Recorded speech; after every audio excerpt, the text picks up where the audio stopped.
नमस्कार, बहुत स्वागत है आपका और मैं हूं आपके साथ सुमित शर्मा। सीएम शिवराज आज मुख्यमंत्री के तौर पर नहीं बल्कि एक शिक्षक और अभिभावक की भूमिका में नजर आए। कुशाभाऊ ठाकरे सभागार से सीएम ने सूबे के 16 लाख से ज्यादा छात्रों से वर्चुअल संवाद किया। छात्रों के साथ न सिर्फ अपने छात्र जीवन के अनुभव साझा किए बल्कि उन्हें भरोसा दिया कि आपके मामा मौजूद हैं, इसलिए आप बेफिक्र होकर बस मेहनत कीजिए। रिपोर्ट देखिए। 52 जिला मुख्यालयों और शासकीय महाविद्यालयों में स्थापित वर्चुअल क्लास के जरिए 16 लाख से अधिक छात्रों से सीएम शिवराज का सीधा संवाद। बतौर सीएम नहीं, बच्चों के अभिभावक की तरह, एक मामा की तरह सीएम शिवराज सिंह चौहान ने युवाओं से कुशाभाऊ ठाकरे सभागार में संवाद किया। इस मौके पर सीएम ने कहा कि सफलता के लिए अपने पर भरोसा रखें, आत्मविश्वास पहला मंत्र है, अपनी प्रतिभा को पहचानें, एकाग्रता होना जरूरी, डूब कर पढ़ाई करने से सफलता मिलेगी। हम में से कोई ऐसा नहीं है जिसके अंदर अनंत संभावनाएं ना हो, क्षमताएं ना हो। हमें से हर एक अद्भुत है। एक बात मैं निश्चित रूप से कहता हूं, प्रदेश के सभी बेटे बेटियों को भगवान ने टैलेंट सबको दिया है। कुछ को दिया, कुछ को नहीं दिया। ऐसा नहीं किया कि चीन चीन के बुद्धि बांटी, इसको ज्यादा दे दो, इसको कम दे दो। जो दिया वो सबको दी है, कोई कमजोर नहीं है। और इसको अंतरात्मा में बसा लेना। और किसी भी सफलता के लिए जरूरी है, चाहे वो परीक्षा हो या जीवन का अन्य क्षेत्र हो, कि आप अपने आप पर भरोसा करते हैं कि नहीं करते हैं। पहली चीज, सफलता का पहला मंत्र आत्मविश्वास। आज लगभग मुझे बताया 16.5 लाख से ज्यादा विद्यार्थी जुड़े हैं। तुम में से हर एक अद्भुत और अनोखा है, बड़े से बड़ा काम कर सकता है किसी भी क्षेत्र में। तो पहली चीज आत्मविश्वास। दूसरी एकाग्र चित्तता, कि मैं जिस समय जो कर रहा हूं वही करूंगा। लक्ष्य तय करो, रोड मैप बनाओ और उस पर मन और बुद्धि लगा के चल जाओ। सफलता सुनिश्चित है, कोई ताकत दुनिया की तुम्हें रोक नहीं पाएगी। के लिए, कैरियर के लिए एक नहीं अनेकों विकल्प है। पहली चीज तो मैं मेरे बेटा बेटियों से फिर यह कहना चाहता हूं, अपने आप पर भरोसा रखो। अपने आप पर भरोसा रखो। अगर आप कोई लक्ष्य तय करेंगे कि मुझे ये करना है और उसको प्राप्त करने की कोशिश करेंगे तो लक्ष्य हासिल कर ही लेंगे। लेकिन राहें कौन सी है? देखो, रोजगार के 3 ही रास्ते हैं। नंबर 1, सरकारी नौकरी। यूपीएससी की परीक्षा होती है, पीएससी की परीक्षाएं लगातार मध्य प्रदेश में हो रही है। अलग अलग शासकीय सेवा में भर्ती के कार्यक्रम चल रहे हैं। इस साल भी लगभग 1 लाख भर्तियां हम करने वाले हैं। सीएम ने कहा कि रोजगार की चिंता नहीं करनी चाहिए। 1 साल में 1 लाख भर्तियां करने वाले हमने स्टार्टअप नीति बनाई है। मामा है तो फिक्र नहीं करना है। Bureau report, news 18, Madhya Pradesh, Chhattisgarh.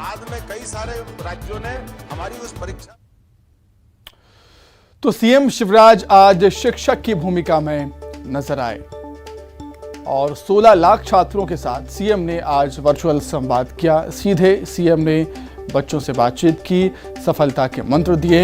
Exam से पहले छात्रों का मनोबल बढ़ाने आए थे सीएम शिवराज। छात्रों के साथ सीएम ने छात्र जीवन के अनुभव साझा किए। छात्रों से कहा, मामा है तो फिक्र करने की जरूरत नहीं है। इससे पहले पीएम मोदी ने भी छात्रों से बातचीत की थी और सफलता के मंत्र दिए थे। पीएम मोदी ने परीक्षा के समय छात्रों से बातचीत की थी और अब सीएम ने प्रदेश के छात्रों से बातचीत की है। उनका कहना है, सीएम शिवराज ने कहा था कि फिक्र करने की कोई जरूरत नहीं है, एग्जाम अच्छे से दें, कोई ज्यादा प्रेशर लेने की जरूरत नहीं है, आपके मामा है ना। आगे बढ़ते हैं। भोपाल के कोलार में बने कलियासोत ब्रिज को लेकर अब सियासत शुरू हो गई। सीएम शिवराज ने आज इस ब्रिज का शुभारंभ किया, लेकिन ब्रिज को लेकर श्रेय वाली सियासत शुरू हो गई है। रिपोर्ट देखिए। कांग्रेस नेता और पूर्व मंत्री पीसी शर्मा ने ब्रिज के निर्माण के लिए दिग्विजय सिंह को श्रेय दिया है। शर्मा ने कहा कि दिग्विजय सिंह के विजन डॉक्यूमेंट के तहत प्रदेश के पूर्व नगरीय प्रशासन मंत्री जयवर्धन सिंह ने जेके हॉस्पिटल के गुरुकुल तक ब्रिज की सौगात कोलार को दी थी। शर्मा के मुताबिक कमलनाथ सरकार में 6 मार्च 2019 में इस पुल को बनाने के लिए तत्कालीन मंत्री रहते हुए उनके द्वारा इसका भूमि पूजन किया गया। और अब इसका उद्घाटन सीएम शिवराज सिंह चौहान कर रहे हैं। कलिया सोद जो ब्रिज है, ये उस समय कमलनाथ जी की सरकार में जयवर्धन सिंह जी इसके मंत्री थे, सैंक्शन किया था। मैंने जाके इसका भूमि पूजन किया था और भूमि पूजन करके आज ये तैयार हो गया है, लेकिन हम लोगों को आमंत्रण नहीं है जिन लोगों ने इसकी काम शुरुआत की। मैं तो वहाँ के जो इंजीनियर और मजदूर जिन्होंने काम किया उनका आभार मानता हूँ और कोलार और आसपास की जनता को बधाई देना चाहता हूँ कि सौगात जो हमने शुरू की थी कमलनाथ जी की सरकार ने, वो आज उनको मिलने जा रही है, उनको बधाई। उनके इस बयान के बाद बीजेपी हमलावर हो गई है। बीजेपी विधायक रामेश्वर शर्मा ने जवाबी हमला करते हुए कहा कि कोलार में 4 ब्रिज का निर्माण बीजेपी सरकार के वक्त शुरू हुआ था, जिसमें से 3 का काम पूरा हो चुका है, 1 का जल्द पूरा होगा। उन्होंने कांग्रेस पर झूठा श्रेय लेने का आरोप भी लगाया। मुझे लगता है कि अगर कांग्रेस में जरा सी भी ईमानदारी और नैतिकता है, कांग्रेस एक दस्तावेज बता दे, उसने एक स्वीकृति दी हो, सिंगल एक दस्तावेज बता दे। ये शिवराज सिंह चौहान की हमारे घोषणाएं थी, जिसमें हमने 4 पुलों के निर्माण किए हैं। एक पुल हमने मिसरौद बनाया है जो चालू हो गया है, दूसरा हमने गुराड़ी बनाया है जो चालू हो गया, तीसरा हम जेके का आज चालू सहस्त्र बाबू जी के नाम से चालू कर रहे हैं, चौथा पुल हमारा बाल्मी है। ये चारों पुलों की भूमि पूजन रामेश्वर शर्मा ने किया है, इनका उद्घाटन रामेश्वर शर्मा कर रहे हैं। कोलार में कलियासोत नदी पर करीब 6.49 करोड़ रुपए की लागत से पुल बनकर तैयार हुआ है। ये ब्रिज कोलार से बावड़िया कला रोड को जोड़ देगा। इससे करीब 3 लाख लोगों को फायदा होगा। पुल को राजधानी परियोजना प्रशासन ने बनाया है, लेकिन अब ये लोक निर्माण विभाग के पास है। Bureau report, news 18, Madhya Pradesh, Chhattisgarh. तो श्रेय की सियासत मध्य प्रदेश में हमें आए दिन देखने को मिलती रहती है। इस मामले की हम बात करें तो भोपाल में 6 करोड़ की लागत से पुल तैयार किया गया है। चुनाव के पहले पुल पर लगी क्रेडिट लेने की होड़ मची हुई है। चुनाव से पहले विकास के रोड मैप पर काम कर रही है बीजेपी और कांग्रेस का दावा है कि ब्रिज कांग्रेस के विजन डॉक्यूमेंट की देन है। बीजेपी का कहना है कि सारे पुल उनकी सरकार में बनाए गए। चलिए आगे बढ़ेंगे। डिंडौरी जिले में इस बार खुद भगवान ही फर्जी वाले का शिकार हो गए हैं। आपको जानकर हैरानी होगी कि जमीन हथियाने के लिए आरोपी भगवान राधा कृष्ण का पिता बन बैठा और तत्कालीन राजस्व अमले के साथ मिली भगत कर करीब 30 एकड़ जमीन अपने नाम करवा ली। रिपोर्ट देखिए।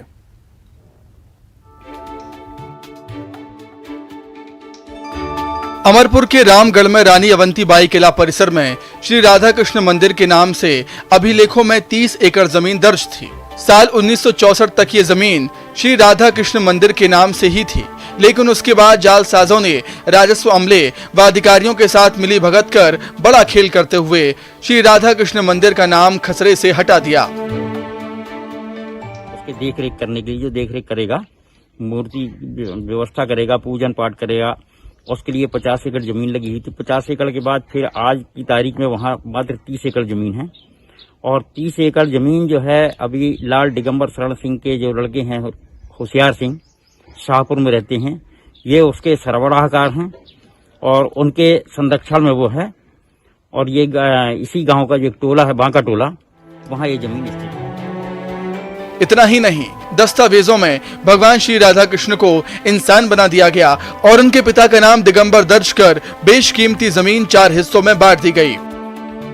मंदिर के नाम से 64-65 और उसके पहले दर्ज थी जमीन लगभग 30-32 एकड़ है और वो कालांतर में 2018-19 में 4 भूमि स्वामी के नाम से दर्ज कर दी गई थी, जिसको आज दुरुस्त कर दिया गया। पुनः जो है राधा कृष्ण स्वामी मंदिर, राधा कृष्ण मंदिर के नाम से उनको दर्ज कर दिया गया और तहसीलदार को आदेश दिया गया है कि किस पटवारी ने और कहाँ गड़बड़ी हुई इसकी जांच करने के लिए। इसके पूर्व में भी त्र्यंबकेश्वर मंदिर में भी कुछ त्रुटि पाई गई थी रिकॉर्ड में, उसको यथावत त्र्यंबकेश्वर मंदिर के नाम से दर्ज कर दिया। जमीन की कीमत 2 करोड़ से ज्यादा बताई जा रही है, जिसे अभिलेखों में हेराफेरी कर साल 2018-19 में राधा कृष्ण पिता दिगंबर, भगवान पिता दिगंबर, सखाकार पिता दिगंबर, होशियार सिंह पिता दिगंबर के नाम से दर्ज कर दिया गया था। फर्जी वाले का खुलासा तब हुआ जब कलेक्टर रत्नाकर झा वीरांगना रानी अवंतीबाई के जमींदोज हो रहे रामगढ़ किले को पर्यटन स्थल को विकसित करने की रूपरेखा बना रहे थे। सरकारी दस्तावेजों में ये बड़ा खेल देखकर कलेक्टर भी दंग रह गए और उन्होंने मामले को गंभीरता से लेते हुए एसडीएम से फर्जीवाड़े की जांच कराई। पहले तो भगवान के नाम से था, लगातार भगवान वहाँ मंदिर भी है, लेकिन कालांतर में पहले सरवराकार का नाम जुटा और सरवराकार के बाद 2018-19 की एंट्री में जो है 4 भूमि स्वामी के नाम दर्ज हो गए, जिसकी जानकारी कलेक्टर सर को मिली, एडीएम सर को मिली, फिर उन्होंने जानकारी निकलवाई और पूरे मामला जो है सामने आया। अब वो जो भूमि स्वामी है वो भी भगवान के नाम पे ही कुछ ऐसा? वो अब भूमि स्वामी जो है भगवान के नाम पे आज कर दिया है। जांच में गड़बड़ी पाए जाने के बाद प्रशासन ने उक्त जमीन को वापस अभिलेखों में श्री राधा कृष्ण मंदिर के नाम से दर्ज कर दिया है। रानी अवंतीबाई के महल रामगढ़ से जुड़ा मामला होने के चलते मामले को लेकर प्रशासन पूरी गंभीरता बरत रहा है। गौरतलब है कि कलेक्टर रत्नाकर झा मंदिर ट्रस्ट की जमीनों को लेकर विशेष अभियान चला रहे हैं और अब तक उन्होंने जिले भर में आधा दर्जन से ज्यादा मंदिर की जमीन में की गई मनमानी पर कार्रवाई भी की है। विजय तिवारी, न्यूज़ 18 डिंडौरी। तो अपने स्वार्थ के लिए लोग आजकल भगवान को भी नहीं छोड़ते हैं और भगवान की जमीन पर कब्जे का सिलसिला ये कोई नया नहीं है। पहले भी लोग अपने हित के लिए फर्जीवाड़ा करते आए हैं, लेकिन डिंडौरी का ये मामला बेहद ही अनोखा है। यहां जमीन हड़पने के लिए भगवान को बेटा बना दिया गया। प्रशासन की जांच के बाद अब जमीन भगवान के नाम पे। आगे बढ़ेंगे। खैरागढ़ विधानसभा उपचुनाव का प्रचार अपने चरम पर। सूबे में सक्रिय तमाम पार्टियों के नेता जीत के लिए पुरजोर कोशिश कर रहे हैं।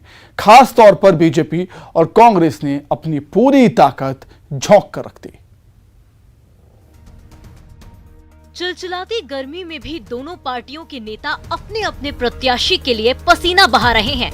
एक तरफ सीएम भूपेश बघेल खुद प्रचार की कमान संभाले हुए हैं, वहीं दूसरी तरफ बीजेपी के लिए केंद्रीय मंत्री प्रहलाद पटेल और फग्गन सिंह कुलस्ते मैदान में उतरे हैं। पूरी उम्मीद है यहाँ के किसान, यहाँ के मजदूर, यहाँ के आदिवासी, महिला, नौजवान सब कांग्रेस के पक्ष में मतदान करने का मन बना लिया है, क्योंकि कांग्रेस की सरकार ने जहाँ किसानों के धान समर्थन मूल्य खरीदी के अलावा राजीव गांधी किसान न्याय योजना, गोधन न्याय योजना, भूमिहीन श्रमिक न्याय योजना, लघु वनोपजों की खरीदी, ये सारी योजना के साथ साथ खैरागढ़ जिला बनाना, खैरागढ़ गंडई और छुई खदान जिला बनाने का जो फैसला है वो यहाँ ये मास्टर स्ट्रोक कहा जा रहा है कांग्रेस का। बिल्कुल सही बात। प्रहलाद पटेल अमली डीह कला समेत कई इलाकों में प्रचार के लिए उतरे, जबकि फग्गन सिंह कुलस्ते ने भी कई रैलियां और जनसभाएं की। प्रहलाद पटेल ने कहा 3.5 साल में सरकार ने ऐसा कुछ नहीं किया है जिसके आधार पर वोट मांग सके। जिला तो बनना चाहिए खैरागढ़, लेकिन भयभीत होकर घोषणा करना, ये काम उन्होंने पहले जवाब वो दिया कि उन्हें 1 साल पहले जब से सीट खाली है तब क्यों नहीं बनाया, घोषणा की। वो 3.5 साल उनको किसने रोका? वहीं बीजेपी ने खैरागढ़ उपचुनाव के लिए 25 बिंदुओं का आरोप पत्र जारी किया है। आरोप पत्र जारी करते हुए रमन सिंह ने प्रदेश की कांग्रेस सरकार पर निशाना साधा है।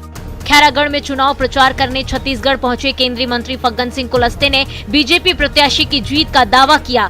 वहीं उन्होंने कांग्रेस पर निशाना साधते हुए कहा कि कांग्रेस ने जिसे प्रत्याशी बनाया है उसका पार्टी में ही विरोध हो रहा है।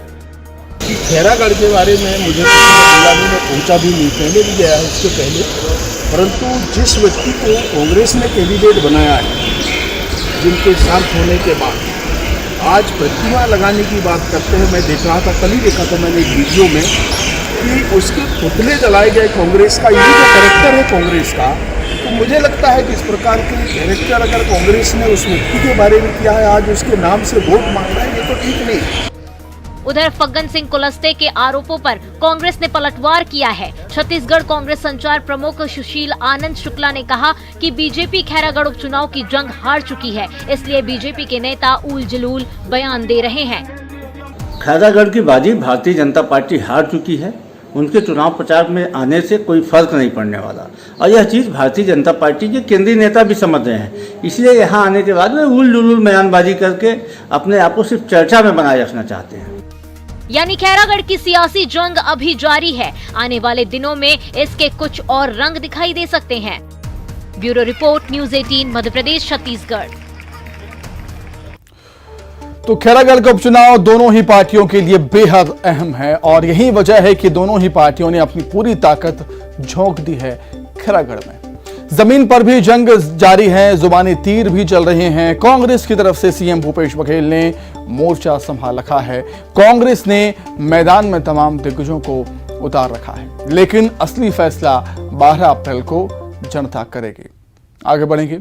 बीजेपी के स्थापना दिवस पर सीएम बघेल ने कहा कि पार्टी का पराभव निश्चित है। बीजेपी अभी शिखर पर पहुंच गई है, अब नीचे आने के अलावा उनके पास कोई रास्ता नहीं, बहुत जल्द ढलान पर आएंगे। देश भर में बीजेपी आज अपने स्थापना दिवस का जश्न मना रही है। न सिर्फ मध्य प्रदेश और छत्तीसगढ़ बल्कि देश के दूसरे राज्यों में भी जश्न का ये सिलसिला जारी है। लेकिन जश्न के बीच सीएम भूपेश बघेल ने बीजेपी पर बड़ा हमला किया है। भारतीय जनता पार्टी का पराभव निश्चित है, क्योंकि वो शिखर में पहुंच गए हैं और उसके बाद और कोई रास्ता नहीं है उसके पास। तो बहुत जल्दी ये ढलान पे आएंगे। बीजेपी के स्थापना दिवस पर सीएम बघेल ने कहा कि पार्टी का पराभव निश्चित है। बीजेपी अभी शिखर पर पहुंच गई है, अब नीचे आने के अलावा उनके पास कोई रास्ता नहीं है, बहुत जल्द ढलान पर आएंगे। भारतीय जनता पार्टी का पराभव निश्चित है, क्योंकि वो शिखर में पहुंच गए हैं और उसके बाद और कोई रास्ता नहीं है उसके पास। तो बहुत जल्दी ये ढलान पे आएंगे। दरअसल बीजेपी इन दिनों देश की सबसे बड़ी पार्टी बन गई है। पिछले 2 टर्म से केंद्र में बीजेपी की सरकार है। यूपी में योगी आदित्यनाथ ने सत्ता में वापसी की है। 5 राज्यों के हाल ही में आए नतीजों में देश के 4 राज्यों में बीजेपी की सरकार बनी है।